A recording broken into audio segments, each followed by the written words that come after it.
Hello, and welcome to our first episode of this season of The Scramble. I'm your host, Luis Rodriguez. Thank you for joining us. Today on the show, we will be discussing France's recovery from the Paris bombings in November of 2015. Next, we'll be discussing the Iowa caucuses and the uniqueness of this presidential election cycle. And finally, we'll be discussing MGM Resorts International's decision to charge for parking. Before we dive into our topics, let me introduce our panel. First, we have David Serabian, a UNLV graduate with a degree in political science. Next, we have James Schaeffer, a junior majoring in journalism and media studies with a minor in political science. Next, we have Daniel Brady, a junior majoring in political science. And finally, we have Matteo Hawley, a senior majoring in journalism and media studies. Thank you for being with us. Of course. Let's begin our first topic. On the night of November 13th, gunmen and suicide bombers stormed Paris, targeting a concert hall, restaurant, and other popular night destinations. The attack resulted in 120 deaths and hundreds wounded. Have the lives of the people of France changed, and how safe do you think France is today? Daniel, let's start with you. You know, I felt immediately after the attack that there was something admirable about the French citizenry and political leaders standing up and saying, this isn't going to make us change. We're not going to fight it. We're not going to run away from our values. To turn our back on our values is to start running away. However, when you start to look at the actions taken after, you realize that France has changed dramatically since the incident happened. Not only have the citizens had to start living in the back of their mind with that fear as they attempt to go about their everyday lives, that there might be enemies among them, but you just start to look at the actions taken by the French government. The French Parliament has passed laws increasing the strength of the police force and security forces. Their own foreign minister had to resign because she did not agree with a bill to strip dual citizens of their French nationality if they've been involved in any sort of terrorist attacks. You just start to notice this trend of them walking away from some of their values, all in the name of security. Not only that, you've seen an increase in support for the French National, their far-right party that's fairly anti-Europe, anti-immigration, and anti-immigrants themselves.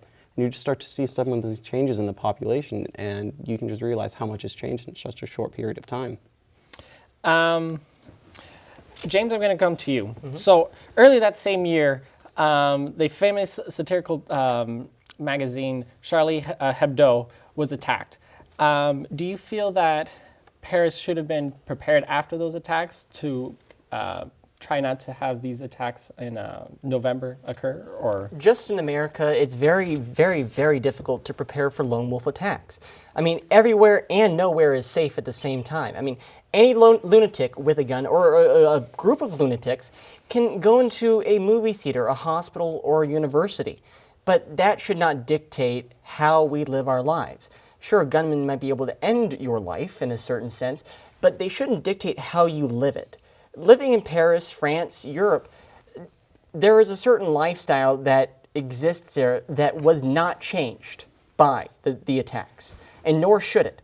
The attacks happened. France and Europe can't prepare themselves more for lone wolf attacks other than increasing surveillance programs, which they have seen an increasingly amount of backlash for from French citizens. I mean, they themselves are considering their lives are very important, but they don't want a realistic version of 1984 in their city or their homes. Okay. Anyone else have an opinion on that? Matteo? Well, I think it's a long time coming. I'm originally from Italy, and I talk to my family a lot there. And even them, especially since they're in the center of the Mediterranean, they have a ton of immigrants that come through the country. And throughout time, they have always talked about not necessarily the fear of something happening with them there, but something, just a difference in mindset, as you were saying, that something is, whether it's the food or depending on just the mindset in general, that people continue to worry about immigrants coming into these countries. And I have no doubt that France already had that kind of mindset before the attacks happened. They realized, wow, these people are suffering, these people don't have the necessary resources, and something drastic may happen because of it. Well, one of the best things to look at, I think, if you want to look at what has actually changed after the attacks, both in January and in December, I believe is when the attacks happened, in the latter end of this past year. One of the best things to look at is draw a parallel between the rise of conservatism after 9/11 and the rise of right-wing national populism in France. people will speak much louder with how they vote in the next election than their livelihood. And that's what the French citizens have shown. Their livelihood is the same. They will still go to the same supermarket. They will still have the same baguette, and they will still sit in an open-aired cafe because they are comfortable. But they will seek change with their representation. And that representation is increasingly becoming more right-winged instead of what we usually more see in European nations, which is a social democratic, left-leaning persona that most voters embody. Now, David, I want to ask you a question.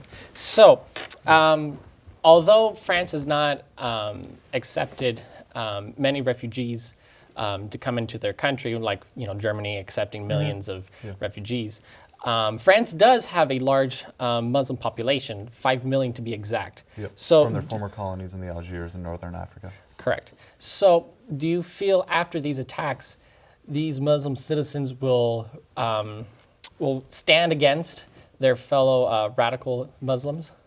That seems more of whether or not the people that live in France that are Muslim and or of North African descent, they have a very strong identity towards France or not. If they have a very strong identity towards as being part of France, then of course they will. Now, whether they don't, I don't know. I haven't run any opinion polls. I'm not a pollster. Haven't seen any polls on how those people believe, what their specific attitudes are now.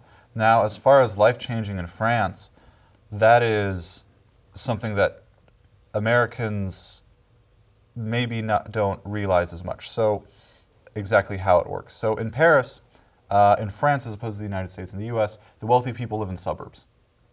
And a lot of times there are ghettos, there are poor people, they're in the cities. It's the opposite in France. If you're rich, you live in cities. If you're poor, you live in suburbs. Suburbs are where a lot of the crime is. So the gendarmerie, the military that has a policing role, so the guys in soldiers' outfits, are patrolling the streets of Paris, the streets of major cities, Lyon, Marseille, and they're doing it significantly more in force. And part of that is a counterinsurgency tactic that proved well for the British during the Second Boer War, which is if you provide a large enough police presence involved. I mean, if you want terror to really go down in a city, you put soldiers on patrol and a soldier on every corner, and nobody's going to want to leave their house. But as you mentioned, what cost is there? And you do have that balance between that sense of freedom and that sense of security that you have. Now, with regard to will the French people, why weren't they better prepared? A good way to state it is that when Charlie Hebdo happened, I think most people can think that it was, this was just a one-off incident. This was just one-off. And then the same year, you had this, it wasn't, Charlie Hebdo, and then there was a Jewish grocer, that the two major sites that were attacked. The Paris terror attacks were on at least 3 different sites during the raids that occurred immediately afterwards. There was a woman who blew herself up in the apartment raid. So there were multiple sites that this took place, multiple teams that did it. And not only that, and I'm not sure many people recall this, was that the large cell leader that was coordinating things got out of France. And he went back to ISIS-held territory. And so not only was this not a one-off incident, this happened, the attacks escalated within the same year, and there was a much greater amount of sophistication and death and violence than had occurred previously. And so that is more of a pattern that is really shocking the people of France. What happened in France was a tragedy, but with time, time is money and money is time. So we're going to continue on and go to our next topic. Mm-hmm. So after an exciting Iowa caucus race, Ted Cruz won by a slim margin of the Republican vote, Donald Trump with a close second, and Marco Rubio with a close third. On the Democratic ticket, Hillary Clinton and Bernie Sanders were very close, with Clinton winning by 0.3%. The Nevada caucuses are set for February 20th and 23rd, but we first have to go through New Hampshire and South Carolina. Who do you think will prevail? Matteo, let's start with you. Well, first of all, I think that in the Republican side, that you've identified that Trump's tactics are weak when it comes to trying to promote broadcasting and having multiple media interactions, but you can see that Ted Cruz went through multiple precincts to try to communicate and, lobby himself throughout the process. Now, why would you say Donald Trump's strategy with the media is very weak if he's been getting free publicity everywhere you go? That's the thing, is that I feel like, specifically with caucuses, based off of the people that you're looking for, they want a personal touch. And that's the thing that Ted Cruz has definitely been doing, is he's been going and trying to find each individual and talk to them. And that's the thing Trump hasn't done. I remember I was watching someone, they were talking about the air game and the ground game, that Trump is constantly on television, getting the free publicity, anything like that. But Ted Cruz is taking the initiative to go through and meet people individually and try to develop a personal connection, because that's what voters really want to see. And then on the Democratic side, I really have no idea. I have my I'm confused with Bernie Sanders, because I think the way he started himself off, I don't think he can truly be successful as a candidate, but we have no idea. Well, I'm curious to see what happens. To build off of that, I think Donald Trump's biggest issue isn't necessarily his media strategy, but it's his lack of a ground game. You need to be able to translate your polling results into a turnout, and he did not invest in any sort of operation to get people knocking on doors, get caucus commitments, getting people out of there. Ted Cruz, his issues, he's being blasted in the media by both Ben Carson and Donald Trump about his, how do you want to say, distasteful tactics of implying that that these voters are in trouble for not voting and that Carson's dropping out, so you should probably come and vote for him. So he has that little issue to deal with. Rubio's probably the one who outperformed expectations by coming in with 9% more of the vote than he was actually polled to get. So that's the one you want to watch coming through New Hampshire. Democrats, more interesting thing to me is Iowa's demographic breakdowns to roughly 93% white, and of the likely Democratic caucus goers, 43 of them self-identified as socialist. That was going to be his strongest bet. Between that and New Hampshire, two of the widest and more liberal states in the nation in terms of Democratic voters, you expected him to do strong. What I want to see from him is if he can expand his demographic to appeal to more than just a white liberal base that self-identifies closer to socialist. If he's able to do that, he might have a shot. And in response to that, I'd like to say something for the Democratic side, which is Bernie Sanders, definitely won on the Democratic side. Hillary Clinton lost because she was only less than a percentage point away from Bernie Sanders. Mm-hmm. But what Bernie Sanders needs to show is that he is able to get more votes out of college towns. And Hillary needs to learn that she needs to stop running on her credentials and start running on her ideas. That's why Bernie Sanders is so popular with the enthusiastic voter. The enthusiastic voter wants to see change in the establishment, and that's what Bernie Sanders is offering. Well, Hillary Clinton is offering her foreign policy experience, her credentials. That's not what gets energized voters. She's the example of the establishment. I mean, goodness sake. But her husband's funny, Bill Clinton is part of how funny is it that when a woman candidate is what we consider the establishment, is that in itself not an oxymoron? I think it sounds like progress, which is exactly what they stand on the platform of. It's not the establishment. And the thing is with Bernie Sanders is that, yes, I think he definitely went into this, and you could even tell just by the way he carried himself in his dress and the way he dressed. At the start, he thought he was going to be a protest candidate. And then at some point, and you especially saw this in the CNN town hall last night. Oh, yeah. He was, I have a shot at this. And when something that Hillary Clinton is missing, that Sanders has, is Bernie Sanders vehemently believes in what he believes. And he communicates to people why he believes what he believes. And at the source of it all is an internal sense of caring and compassion for other people, that he is really doing a good job at showing people. Hillary Clinton isn't showing that. Mm-hmm. Her own, why she is doing the things that she is doing, she's just not showing that like Bernie Sanders is. And we see how well Bernie Sanders has done. Bernie Sanders went from, this is just the little piece of competition, just to have somebody else out there on the platform, to after they reevaluate the Iowa caucuses, which some people are suing over, there's a good possibility that he might have won. You hit the nail right on the head right there when you were talking about the CNN town hall debate. Yeah. Bernie Sanders comes out and they go, Bernie Sanders, thanks for coming. So your mixtape, right, in the 70s? That's hilarious and amazing. And then when Hillary Clinton came out, they went, Libya was a horrific example of your foreign policy experience. What do you have to say about that? Bernie Sanders, they got a guy to come out and ask him why he looks like an old guy. And when Hillary came out, they had a guy that said, I don't like the way you look. There's a definite difference in how the media is treating Bernie Sanders and Hillary Clinton. And Obama has said it. Voters right now on the Democratic side are looking at, as Obama put it, the shiny thing. They're looking at the thing that is saying the most ideas. That's what Bernie Sanders is. And as long as Hillary Clinton keeps saying that she is running on her credentials, running on an experience and a resume that can top anyone else, but gives no ideas as for change, I mean, that's where she loses. I think you're forgetting one big thing about the Democratic primaries and determining a winner. It's the fact that Bernie Sanders doesn't really have any sort of people pulling from in the superdelegate votes. It's not just the delegates you get from winning the state's primaries or caucuses. The Democrats, they also have this little thing called superdelegates. That's about 20%, right? About 20%. They're unaffiliated with any result from their state. It's not necessarily like, oh, you won 30% of our state, you get 30% of our ballots. No, they can make agreements to anybody. And if there's anything the Clinton machine has proved in their entire time since they've been around, is that they can get these sort of people. They're establishment-minded people. They're willing to listen. They're the ones who are like, ooh, my heart feels for you, Bernie. I really like your ideas. But my head's telling me that Hillary's the best place to go for X, Y, and Z. So he has to operate off of getting the nomination with 20% cutoff. And there's something of that exact same scene on the Republican side.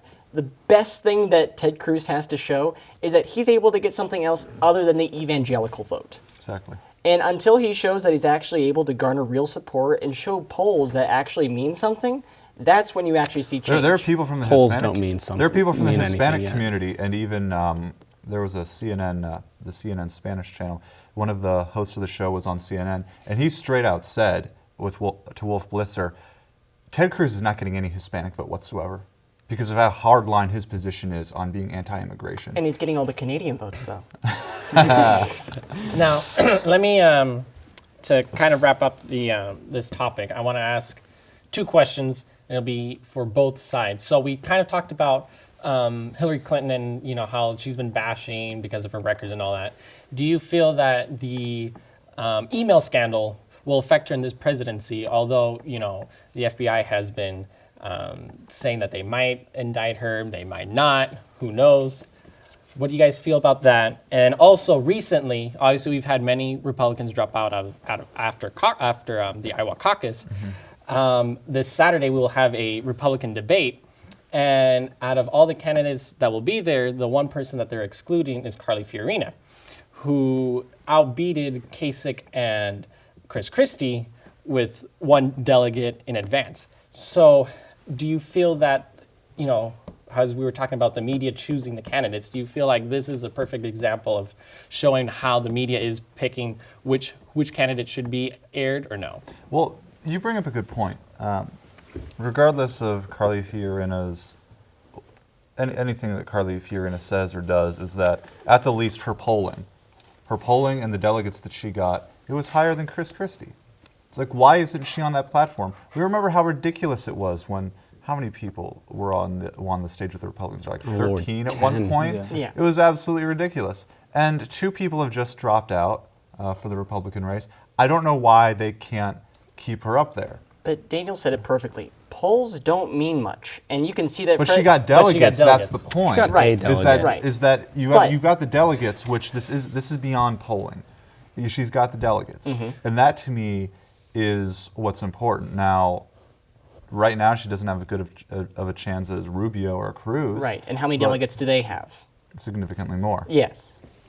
So To jump into this really quick, just on the Carly Fiorina, I like that she's trying to be a serious presidential candidate, but let's not forget that her last experience since roughly 2000 was a lost job as a CEO after laying off, I believe it was 30,000 people, a failed bid for a senator seat in California, and then an attempt to be the presidential candidate.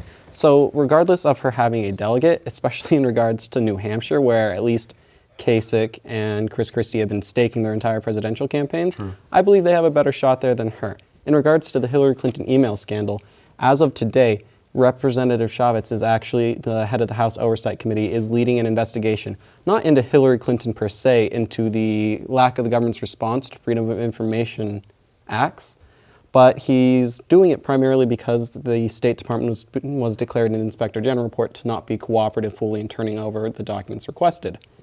The issue with Republicans, and they've had it with Clinton all the time, is no matter how much they try to seem like they're impartial, it seems like they're too quick to jump on the gun and turn it into a partisan issue. And with the Clintons, who are masters of spin, they've been doing this for decades. Jennifer Flowers. Yeah. They give the Clintons the opportunity to turn what is a legitimate issue that needs to be debated into a partisan witch hunt. All right. Well, with this, we're going to take a break. We're going to have more time talking about the election cycle since, we have many months to go. So we'll be right back. All the preparation, the training, it all comes down to this. To be a winning team, you have to work like a winning team. We have a job to do out here today. Some people think it's about muscle, but it's really about heart. A lot of heart. My team depends on me. And my team is 50,000 strong. Looks like a lot of work's going into this.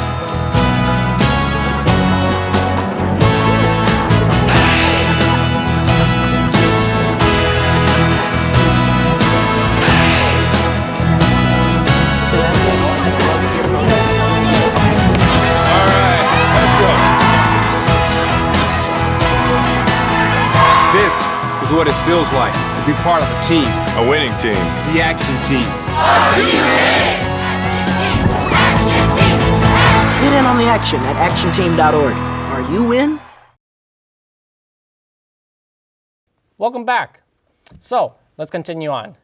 After MGM Resorts International announced they are going to charge for all parking in their resorts, many in the community voiced their opinions and outrage regarding with this change in Las Vegas. Las Vegas having the reputation of free parking everywhere, will this hurt MGM and the amount of locals going into their casinos? Now, before we get into this discussion, I'm going to bring in a new topic that we're going to have with the show. It's going to be called Out of the Office.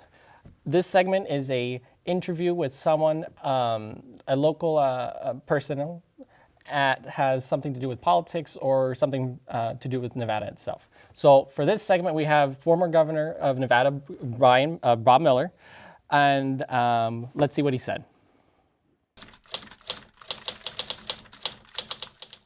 I'm certain that the MGM's approach was that we don't have enough money to take away and put into repairing these parking structures and or building new ones for things we're building, and so we've got to find a way to recoup those costs.